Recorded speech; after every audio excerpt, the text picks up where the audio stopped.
The highway stretched endlessly through the Arizona desert, black asphalt glimmering under the late evening sun. Heat shimmered off the hood of a rusted blue sedan that coughed and rattled its way toward the horizon. Behind the wheel, Isabella Torres pressed harder on the gas, eyes fixed on the road ahead as if she could outrun everything that haunted her. The radio whispered static. Her hands trembled slightly on the steering wheel. The air conditioning had died 2 states ago, and sweat clung to her temples. She hadn't eaten since sunrise. Every mile put more distance between her and the life she had just burned to the ground. She kept replaying the sound of it. The click of the lighter, the whoosh as fire caught paper, the glow that devoured the past. The old trailer on the outskirts of El Paso had gone up fast. Inside had been the records, the photos, the last traces of the man she'd once called father. The man whose name she'd sworn never to say again. But names, like ghosts, had a way of following. She glanced in the rearview mirror. A black SUV followed at a steady distance, too far to call attention, too close to ignore. She told herself it was nothing, another traveler, maybe a family heading north. But the rhythm of her heartbeat said otherwise. The sun dropped lower, bleeding gold across the desert. She veered off the highway at a small gas station. A crooked sign, a single pump, the kind of place where the desert swallowed sound. When she stepped out, the air hit her like a wall, dry and sharp. The horizon pulsed with heat waves. She unscrewed the cap and began to fill the tank, eyes flicking to the SUV that had pulled in behind her. A man stepped out. Tall, broad shoulders, dressed too well for this forgotten stretch of road. His dark hair gleamed under the sun, slicked back in the kind of effortless way that came from discipline, not vanity.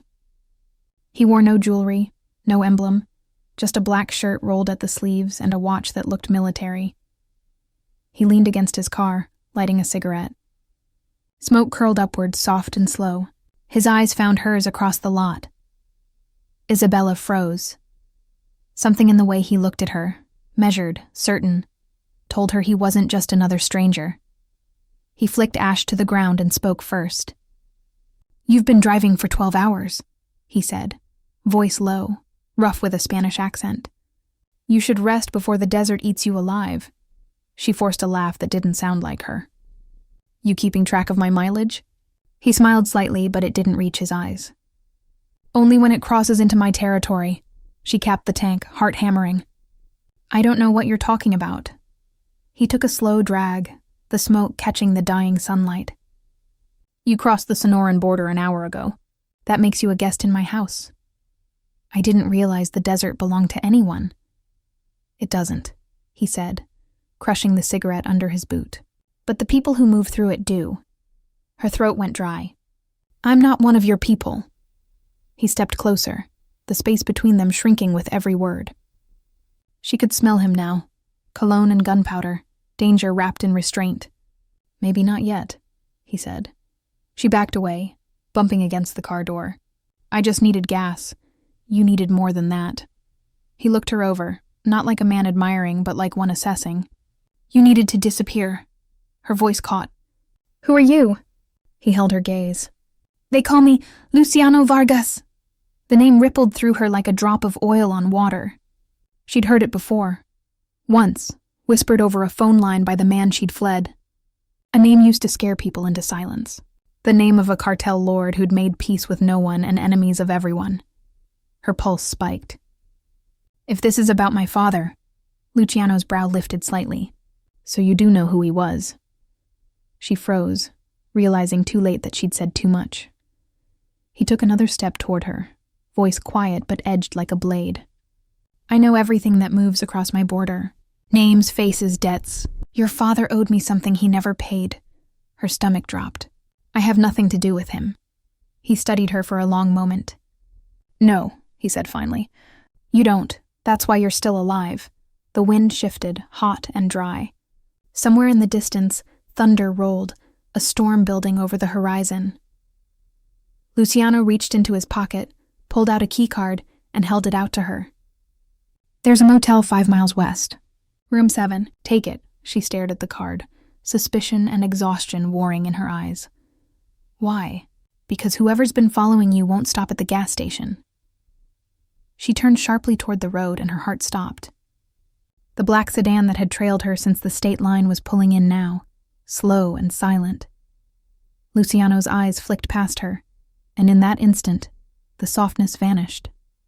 His hand slid beneath his shirt, drawing a pistol that gleamed under the last light of day. "Get in the car," he ordered. Isabella hesitated. Now. Something in his voice left no room for doubt. She scrambled into the passenger seat. Luciano slid behind the wheel, the engine roaring to life as the first bullet shattered the gas station window. He slammed the accelerator. The SUV lurched forward, gravel spitting under the tires. Isabella clutched the dashboard, heart hammering as the sedan gave chase. Luciano fired once through the open window. The gunshot echoed through the desert. The pursuing car swerved, veering off the road in a cloud of dust. When the sound faded, only silence remained, the kind that felt heavier than noise. Isabella turned to him, trembling. "Who are they?" "The ones who killed your father," he said, eyes on the horizon. "And now they think you have what he stole." "I don't even know what that is." He glanced at her, his expression unreadable. "You will."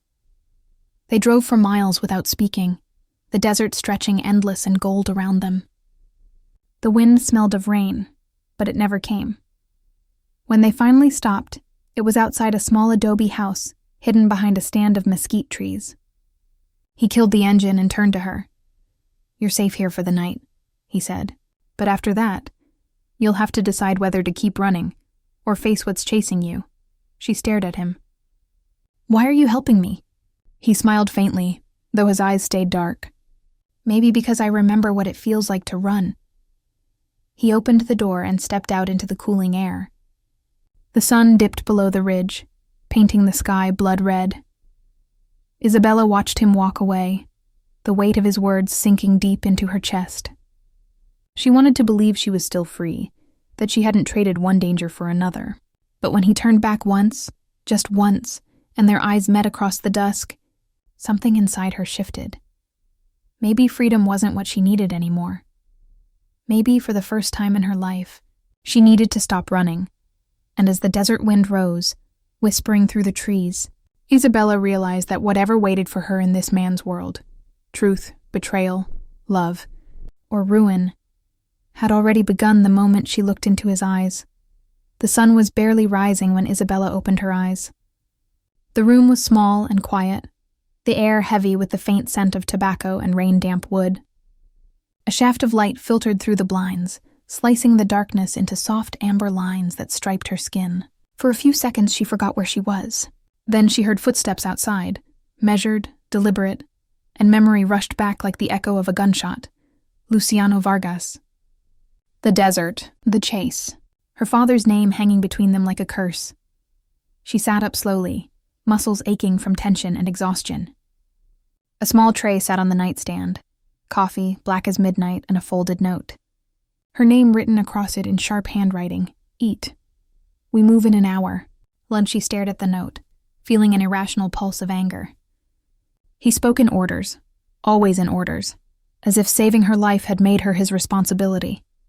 Or worse, his possession. Outside, she could hear voices, men speaking in Spanish, the sound of vehicles being loaded, the metallic clatter of weapons. The world beyond that thin door felt too large and dangerous, yet a part of her wanted to see it. To understand the man who had appeared out of nowhere and rewritten her fate in one violent night. She dressed quickly, pulling on jeans and a white shirt that clung to her damp skin. Her reflection in the cracked mirror startled her. The girl staring back wasn't the one who had driven across 2 states with shaking hands.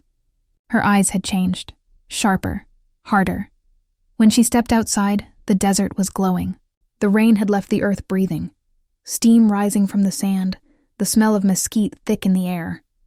Several men stood by the vehicles, loading crates into the backs of pickup trucks. All of them stopped briefly when she appeared. Then he stepped out from behind one of the trucks.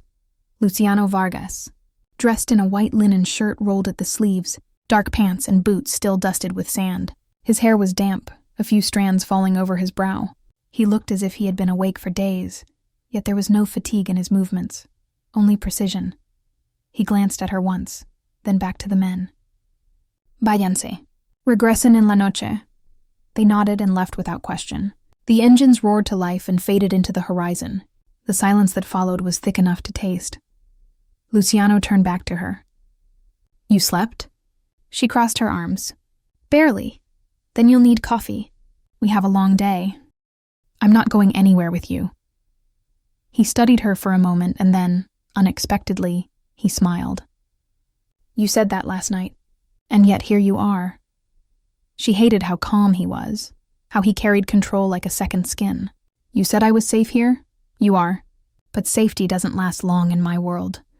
Then take me out of it. He walked past her, into the house, and spoke without looking back. It doesn't work like that, mi vida. Once you've crossed into my world, you don't walk out clean. Something in his voice, low, steady, unyielding, made her shiver. She followed him inside, anger building beneath her fear. You act like I had a choice. Luciano poured himself coffee, the aroma filling the small kitchen. Everyone has a choice. Yours was to run. Run from what? She demanded. From my father's mess? From men like you? He looked at her then, really looked. From yourself. The words hit harder than they should have. She tried to speak, but nothing came. He turned, setting his cup down. You know what your father did, don't you? Her throat tightened. He laundered money, worked for the wrong people. That's not all, Luciano said softly. Your father stole something from the cartel before he died. Not money, information. Codes that open accounts, shipments, routes. And someone believes you have them. I don't. Maybe. But they won't stop to ask before they kill you. He stepped closer, close enough that she could feel the heat radiating from his skin. That's why you're staying with me. Until we find what he took. Her heartbeat quickened. And if I don't want to? His expression didn't change. Then you die. There was no threat in his tone, just truth, delivered like a verdict. Isabella's breath came shallow. You think you can scare me into obedience? No, he said, his voice quiet now. Fear fades. I need you to understand. Understand what? That there are worse men than me, he said. And they're already looking for you. He reached into his pocket, pulled out a folded photograph, and placed it on the table. A man stared back, late 40s, thick beard, eyes cold.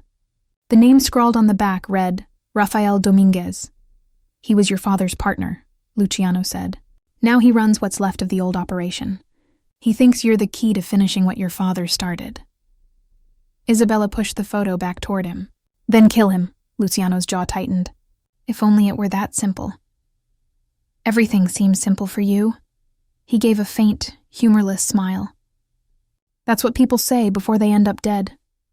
They spent the day driving north, the road twisting through hills and dry riverbeds. Luciano's phone buzzed constantly. He spoke little, his eyes always scanning the horizon. Isabella sat in silence beside him, the hum of the engine mixing with her thoughts. As the sun set, they stopped at a roadside diner. The neon sign flickered, the smell of fried onions thick in the air. They took a booth in the corner, away from the few other patrons. For a while, they ate in silence. Then Luciano asked, Why did you burn your house? Isabella froze. How do you... I have eyes everywhere. She stared at her plate. Because everything inside it was poison. My father's records, his debts, his lies. Luciano studied her quietly. And your memories? She looked up. Those burned too. Something in his face softened, barely. You remind me of someone, he said after a moment. Who? My sister. She blinked, surprised. You have a sister? Had, he corrected. She died because she trusted the wrong man. Her chest tightened. I'm sorry. He nodded once, his gaze distant. So am I. They drove through the night until the road disappeared into the mountains. The air grew cooler, the scent of pine replacing the dust. When they finally stopped, it was at a large villa perched above a valley. Lights glowed softly through the windows, golden against the dark. This is one of my houses, he said. You'll stay here until I find what Dominguez is after. And then what? Then you'll be free. She didn't believe him. But when she stepped inside, exhaustion overtook suspicion. The house was beautiful. Stone floors, arched ceilings, paintings of the Sonoran Desert at sunset. It felt too human for a man like him. As she turned toward the stairs, Luciano spoke again, his tone quieter now. "You'll have protection here. Food, clothes. But don't mistake safety for freedom. If you try to run, they'll find you before the border." She met his gaze. "And if I stay?" He paused, the faintest hint of something unreadable crossing his face. "Then I'll keep you alive." He turned and walked away, leaving her standing in the doorway. She looked after him, her pulse unsteady. There was something about the way he carried his silence, like a man used to giving orders, but unfamiliar with having to explain them. When she finally went upstairs, the sky was heavy with stars. The desert stretched endless and quiet below, a dark ocean without tide. Lying in bed, she listened to the distant hum of engines somewhere beyond the hills. Maybe it was the sound of his men guarding the perimeter. Maybe it was ghosts. But somewhere beneath that sound, beneath her fear and exhaustion, another feeling stirred. Dangerous, uninvited, impossible to ignore. Not trust. Not yet, but something like recognition. And though she didn't know it, somewhere in the same house, behind a closed door, Luciano Vargas sat in the dark, smoking a cigarette and thinking of the woman who had walked out of fire straight into his life. And wondering if he had just made the first mistake of his life, that would mean something. The villa was quiet that morning, too quiet. The kind of stillness that felt staged, rehearsed, as if the walls themselves were listening. Isabella woke to the faint hum of the air conditioner and the distant trill of cicadas outside the open window. Light spilled across the marble floor, gentle and deceptive, as if the sun had forgotten what kind of man owned this house. She sat up slowly, the sheet slipping from her shoulder. The scent of coffee drifted through the hall, along with the faint rhythm of piano keys, slow, deliberate, careful.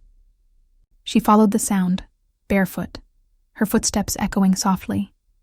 Luciano Vargas was seated at the grand piano in the living room. His back was to her, sleeves rolled up, cigarette balanced on the edge of the instrument. The melody he played wasn't polished. It was hesitant, the kind of song someone remembered, not learned. She stood quietly for a while before saying, "Didn't take you for the sentimental type." He didn't turn. "You learn to keep your hands busy when your mind won't stop. You play well." He paused mid-note. "My mother taught me, before my father turned the world into a battlefield." There was something different about him in daylight. The sharp edges of authority softened just slightly, replaced by something almost human. She could almost forget who he was, almost. "Did you sleep?" he asked without looking up. "Barely. Dreams? Memories." He nodded once, as if he understood. "That's worse." She took a breath. "I need to know what's really going on, Luciano. You keep saying my father stole something, but no one's told me what it actually is." He pressed a final chord, the sound lingering in the air like smoke. Then he rose, walked to the bar, and poured himself black coffee. "Your father didn't just launder money," he said. "He was helping move something across borders, documents, coordinates. He had a code that could unlock encrypted transmissions, shipments, schedules, communication between rival factions. And you think I have it?" His eyes met hers over the rim of his cup. "He used your name, Isabella. On several accounts. Transfers in your signature. You might have it without knowing." Her stomach turned cold. "That's impossible." "Maybe," he said. "But it makes you a target." She leaned against the doorway, trying to steady her breath. "So what's the plan? Keep me here until they stop looking?" "No," he said softly. "They won't stop. I need to find out who gave them your location in the first place." "You think there's a traitor?" "I know there is." The day dragged with a strange tension. Guards moving more frequently through the corridors. Radios whispering updates she couldn't understand. The heat outside built until the air shimmered like liquid glass. Luciano disappeared into his study after lunch. When he didn't return, curiosity got the better of her. She found the door ajar. Inside, papers covered the desk. Maps, ledgers, faded photographs. One picture caught her eye. A young girl, maybe 8 or 9, sitting on the steps of a small house, smiling at the camera. Her dark hair was tied with a red ribbon. On the back, written in careful script, Lucia Vargas, 2009, his sister. The one who died. Before she could set it down, a voice cut through the silence. "You shouldn't be in here," she turned. Luciano stood in the doorway, expression unreadable, a file folder in his hand. "I was looking for you," she said quickly. "You found something else instead." He walked over, taking the photo from her fingers. His hand brushed hers. Just a graze, but enough to send a current through her skin. "Lucia," she whispered. She looked happy. "She was," he said quietly, "until the people my father trusted turned on him." Her eyes softened. "Is that why you do this? Why you built all of this?" He hesitated. "Because someone has to keep the wolves out of the house. And if you've become one of them," his gaze met hers then, intense, searching, "then I've already paid that price." For a moment they stood there inches apart. The air felt charged, heavy with the kind of truth neither could say aloud. "Tell me about your father," he said finally. She shook her head. "There's nothing to tell. He was distant, cold. I think part of him hated me for existing." "Why?" "Because my mother died the night I was born." Luciano looked down, his jaw tightening. "And he blamed you," she nodded slowly. "When I was 16, I found out what he did for a living. I tried to run then too. He found me a week later and told me that blood is a leash. You can run as far as you want, but it still pulls." Something flickered behind Luciano's eyes, recognition. "Maybe we're both leashed to the past," he said quietly. "Maybe," she whispered, "but one of us is still trying to cut it." That night, thunder rumbled again in the distance. The rain hadn't come yet, but the air felt like it was waiting. Isabella sat on the balcony, wrapped in a thin blanket, staring at the valley below. Somewhere behind her, the floor creaked. She didn't have to turn to know it was him. "You shouldn't be out here," he said softly. I could say the same. He came closer, the glow from his cigarette briefly lighting his face. "I can't sleep. Guilt." He smiled faintly. "Maybe memory." He handed her the cigarette. She took it, their fingers brushing again. "I don't smoke," she said. "You do tonight." She took a tentative drag, coughed softly, and laughed, a small startled sound that broke the heaviness around them. Luciano watched her, and for the first time she saw him not as a name whispered in fear, but as a man. Flawed, tired, scarred by choices that never offered mercy. "Luciano," she said after a moment, voice barely above a whisper, "what happens if you find out I really do have what my father stole?" He turned toward her, eyes catching the faint light. "Then everything changes. How?" He stepped closer until the space between them was nothing. "Because it means I'll have to choose between protecting you and protecting everything I've built." She swallowed hard. "And which would you choose?" He didn't answer. He reached out, brushing a raindrop from her cheek, though the rain hadn't started yet. His touch lingered. "You should sleep," he said finally, voice low. "And you. I'll keep watch." As he turned to leave, lightning flashed far away, illuminating the clouds. The world felt like it was holding its breath. Inside, Isabella lay awake long after he was gone, staring at the ceiling, trying to slow her heart. Down the hall, Luciano sat alone in his study, staring at a single piece of paper he had found in the file she'd carried from El Paso. A small sheet, marked with a code of numbers and symbols. At the bottom, in faded ink, her father's handwriting, "If I fall, she will finish what I started." Luciano leaned back in his chair, exhaling smoke toward the ceiling. He had just realized that the woman sleeping under his roof wasn't only running from her past. She was her past. And now, it belonged to him too. The monsoon returned at dawn.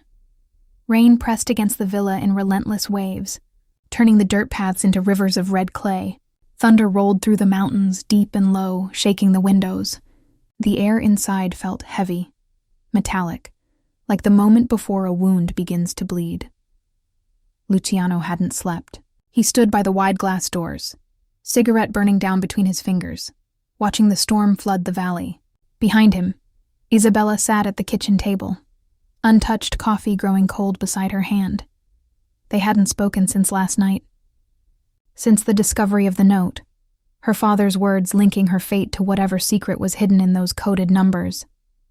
She had seen it written across Luciano's face when he realized. She wasn't just a frightened woman hiding in his house. She was the center of the storm that would either destroy him or save him. Finally, she broke the silence. "You haven't said anything since you found the note." He didn't turn. "Because there's nothing I can say that changes what it means." "Then tell me what it means." He exhaled smoke.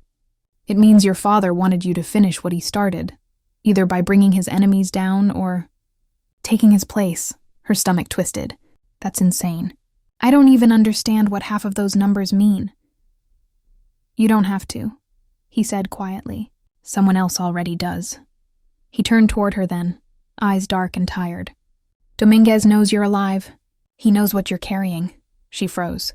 "How do you know that?" "I got a call at 3 this morning. One of my men intercepted his message. They're moving toward the border." "Then we should leave." He shook his head. "Running won't help this time." "What are you going to do?" He looked at her for a long moment, the rain streaking down the glass behind him like silver threads. "I'm going to end it." The hours that followed blurred into motion. Orders whispered through phone calls. Maps spread across the table. Men moving through the hallways like ghosts. Luciano had shifted into someone else. Sharp, focused, the man whose name had once been spoken only in fear. The tenderness she'd seen in him had retreated behind the armor of strategy. But beneath it, she could sense something cracking. When he finally stepped into the living room, dressed in dark clothes and a jacket heavy with rain, she stood in front of the door, blocking his way. "You can't just go to him," she said. "I have to. You'll die." He smiled faintly. "Maybe. But if I don't go, a lot of people will." "This isn't your fault, Luciano." He stopped. "Everything in this life is my fault, mi vida. I built it. I kept it alive, and now it's killing everyone I care about." She felt her throat tighten. "Then let me help you." He shook his head. "You already have." She stepped closer, close enough to see the faint bruise on his jaw, the stubble dark against his skin. "You can't keep saving me and throwing yourself to the wolves." His hand rose slowly, resting against her cheek. "If I have to choose between you and the world I built, the world can burn." She caught his wrist. "Then don't make me the reason it burns." For a moment, neither spoke. The storm filled the silence between them, thunder murmuring like the pulse of something ancient. Finally, Luciano lowered his hand. "Promise me something." "What?" "If I don't come back, you take the codes. You finish what your father started, but do it right this time. Give it to the people who can end this." "Luciano, promise me." She swallowed. "I promise." He nodded once, then reached into his pocket and pulled out a small black key. "There's a safe in my study. The second drawer. Everything you'll need is inside." "Don't talk like this is goodbye," she whispered. He smiled, but his eyes betrayed him. "Everything in my life is goodbye." And then he walked past her, out into the rain. The villa felt too large without him. The sound of the storm filled every room, every breath. Isabella paced the hall, the weight of the key in her hand. She thought about leaving, taking the codes, disappearing before the fighting started. But every time she reached the door, something stopped her. When lightning flashed through the window, she saw her reflection in the glass, soaked, shaking, eyes hollow. She didn't look like a survivor anymore. She looked like someone who had inherited a war. It was near dusk when the first explosion sounded in the valley. The shockwave rattled the windows, sending birds screaming into the sky. Isabella froze. Seconds later, another blast. Closer. The phone on the counter rang. She answered with shaking hands. "Luciano?" Static. Then a voice, faint, broken. "Stay inside. Where are you?" "Don't come out. Luciano." But the line went dead. She didn't stay inside. By the time she reached the courtyard, the rain had turned to a downpour. The mountains burned in the distance, orange light against black clouds. She grabbed the nearest truck and drove, mud splashing under the tires, headlights cutting through sheets of water. Every mile felt like a heartbeat.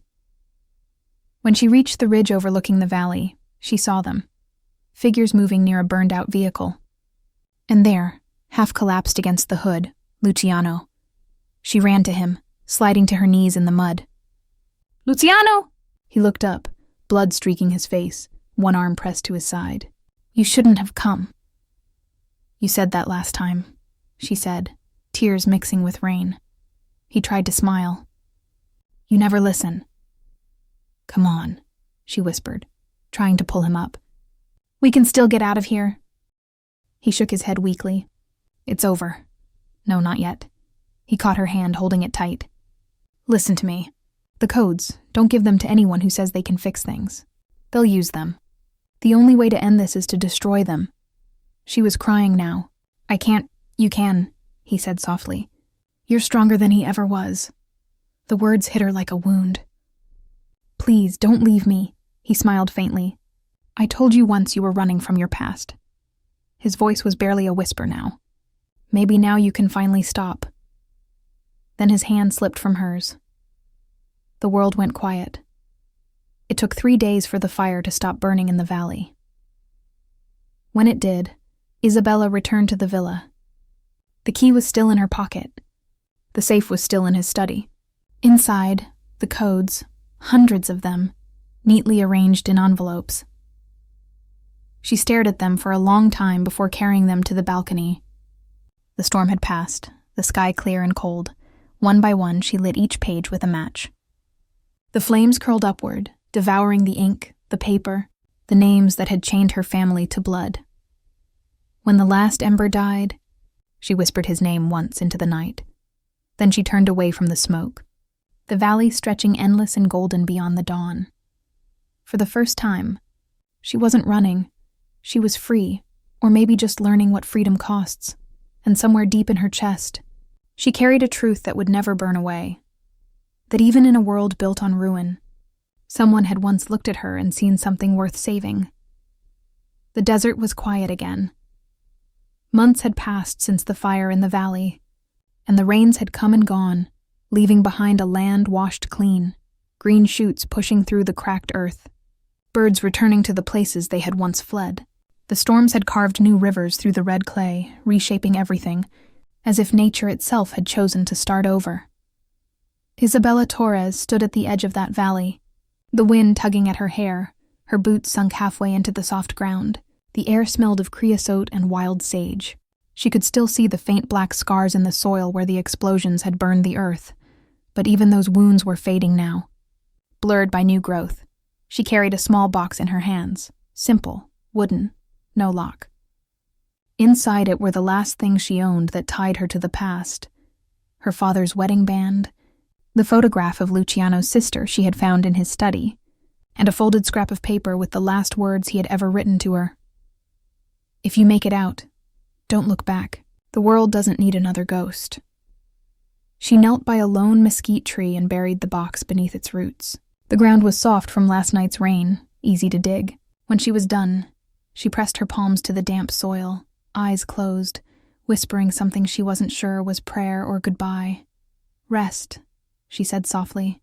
"Both of you." The wind moved through the branches like an answer. She lived now in a small town 2 hours north, a quiet border settlement where the mountains met the plains. People knew her only as Isa. She rented a modest house with white shutters and a view of the highway, where the sound of passing trucks blended with the hum of cicadas at dusk. In the mornings, she worked at the local school, helping translate forms and letters for families who came across the border seeking something better. The children called her Maestra, though she wasn't one. In the afternoon, she wrote long, careful letters that she never sent, addressed to the people who could no longer answer, to her father, for the anger she still carried, to Luciano, for the peace she hoped he finally found. Sometimes she caught herself watching the horizon when she closed the school gates, half expecting a black SUV to appear, dust rising behind it, a shadow stepping out to claim what she had left behind. But no one came, and that silence became its own kind of forgiveness. One evening, as the sun dipped low and turned the sky to molten gold, a man came into town.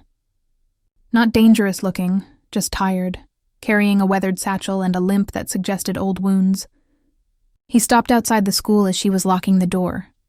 "You're Isabella Torres?" he asked. His accent was familiar. Northern Mexico, quiet and cautious. She hesitated.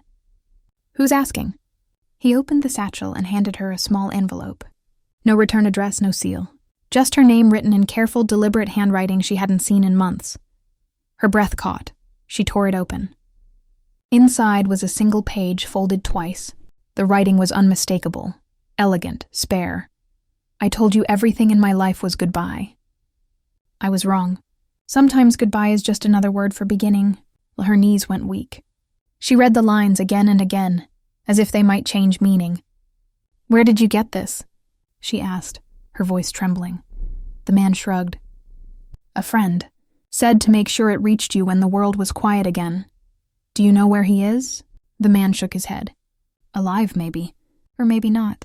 But he wanted you to have that." He nodded once, then turned and walked down the street, vanishing into the wash of sunset. Isabella stood there for a long time, the paper trembling in her hands. The world felt suddenly vast, like the edge of something unfinished. She didn't know whether Luciano Vargas was alive, or whether this letter had found its way to her through a stranger's mercy. But for the first time in years, the question didn't hurt. It only reminded her that what had bound them wasn't just danger. It was recognition. That brief moment when two damaged lives had met and seen themselves reflected. Later, at home, she placed the letter in the same old book she'd been using as a journal. The pages were filled now, ink smudged, corners torn, a record of everything she'd been too afraid to say aloud. She stepped outside, where the evening wind carried the scent of rain again. The stars were beginning to emerge, one by one, shy and pale. In the distance, lightning flashed silently behind a bank of clouds, too far away to threaten, close enough to remind her that storms never truly disappear, they just move. Isabella closed her eyes and listened. The desert was alive again, and so was she, for the first time since she had set fire to her past. She didn't feel chased or claimed or haunted. She was still, present, whole. When she finally spoke, it was only 3 quiet words, carried off by the wind into the waiting night. "Thank you, Luciano." The horizon glowed faintly with the last light of day, and somewhere beyond it, unseen but certain, a new life was already beginning, the end.